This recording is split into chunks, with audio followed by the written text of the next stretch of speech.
Hi guys, a quick demonstration of the fast texture for the dark arts. Okay, so the relative workflow, name your object, call it dark arts, click on the use selected button, so that loads that into the dark arts, and then just choose whichever material that you're using. So it supports both VRay, Arnold, and also VRay, and it's the default Maya shaders. So let's just click on the MIA material, and you can see this gets loaded. We have a nice MIA material. Already set to go. Okay, so now onto the fast texture. So let's just click on this, just load it. Okay, so basically the fast texture allows you to export your UVs.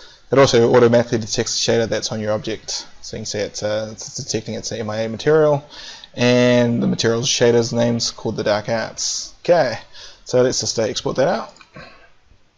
And just pressing F2 on the keyboard inside of Photoshop, you can see we bring up the Photoshop fast texture. And now I'm just going to assign the shader that I have, which is the MIA material X. And you can see that that really loads up our attributes for the MIA material. Okay, so let's just quickly throw in just a quick color map into the diffuse color. Okay, and let's grab the dark arts logo and let's throw this guy on. Okay, so I'll move that up like so.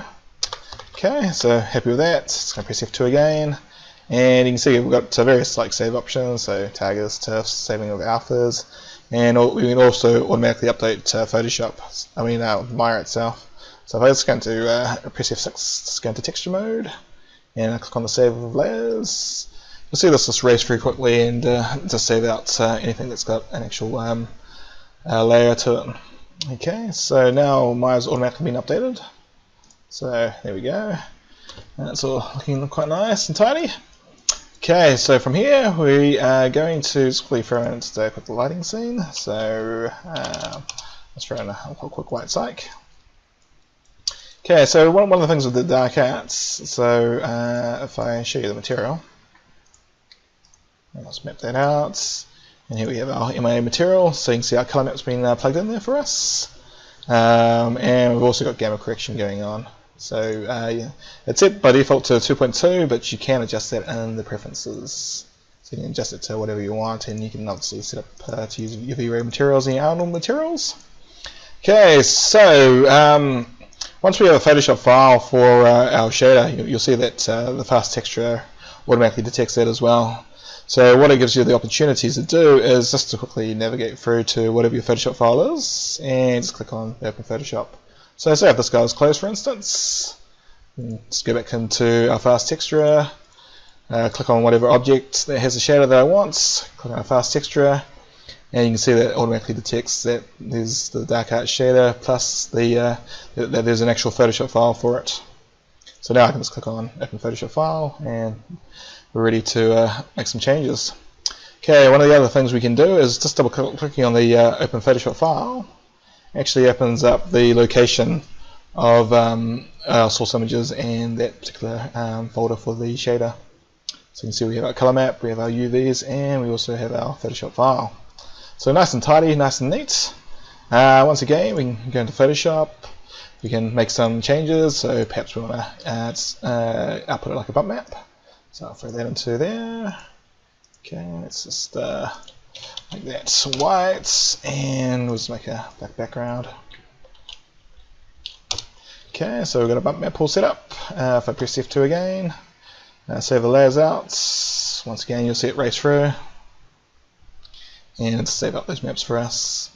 And then once again, the auto update for Maya's sets. So you can see Maya's just flashing here, and it's all automatically been updated, and you can see that the bump map's been plugged in for us.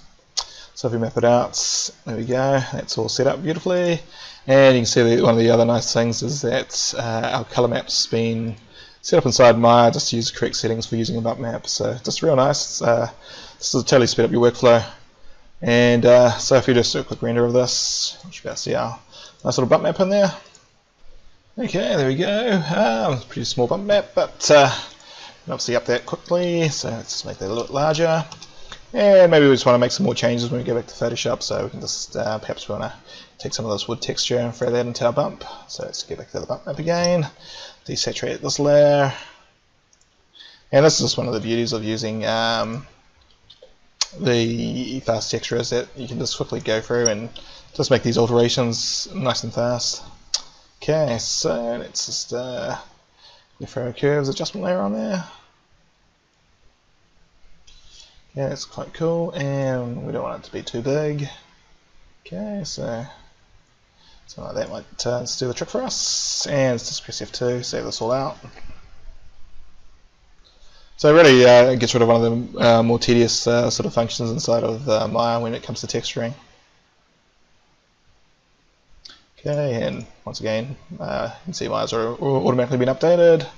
And if we render this out now, should be getting a bit of wood grain going on. Okay, and there we have it. So really tidy workflow. As you can see, all our elements are named after our shader is named after our object, and if we let's go to our Photoshop folder, that's all nicely named as well. So real clean workflow. Totally recommend getting into the fast texture, guys. Awesome tool. Okay, I'll see you guys later.